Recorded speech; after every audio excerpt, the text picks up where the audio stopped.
নমস্কার বন্ধুরা, চলে এসেছি আরও একটি নতুন ভিডিও নিয়ে আমার ইউটিউব চ্যানেলে। আপনাদের সকলকে স্বাগত।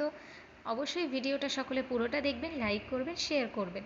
তো আজকে আমি বানাবো লাউয়ের খোসা বাটা। অনেকেই লাউয়ের খোসা খেতে জানে না, ফেলে দেয়। তো তারা অবশ্যই এই রেসিপিটা ট্রাই করবেন। প্রথমেই আমি লাউয়ের খোসাটা ধুয়ে খুব ভালো করে কুচি করে কেটে নিয়েছি। সঙ্গে নিয়েছি গোটা রসুন আর কয়েকটা কাঁচা লঙ্কা। এদিকে কড়াইতে তেল গরম হয়ে গিয়েছে। এবার আমি তেলের মধ্যে দিয়ে দেবো রসুন আর কাঁচা লঙ্কা। রসুন আর কাঁচা লঙ্কাটা খুব ভালো করে ভেজে আমি নামিয়ে নেব।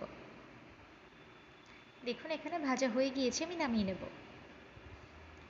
এবার ওই তেলের মধ্যে দিয়ে দেবো কেটে রাখা লাউয়ের খোসাগুলোকে। এই সময় ফ্লেমটা আমি মিডিয়াম রেখেছিলাম, হাই করলে পুড়ে যাবে, কারণ এটাকে খুব ভালো করে ভাজতে হবে। এবার এর মধ্যে দিয়ে দিচ্ছি একটুখানি নুন, দিয়ে দেবো একটুখানি হলুদ গুঁড়ো। সব কিছুকে খুব ভালো করে মিশিয়ে নেব। মিশিয়ে লাউয়ের খোসাটাকে খুব ভালো করে আমি ভেজে নেব। দেখুন আমার ভাজা হয়ে গিয়েছে, এবার আমি নামিয়ে নেব।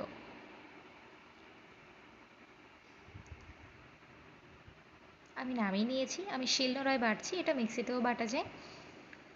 তো দেখুন হয়ে গিয়েছে। এটা তো খেতে দারুণ হয়েছিল, আমার তো খুব ভালো লেগেছে। আপনাদের কেমন লেগেছে জানাবেন। Thank you.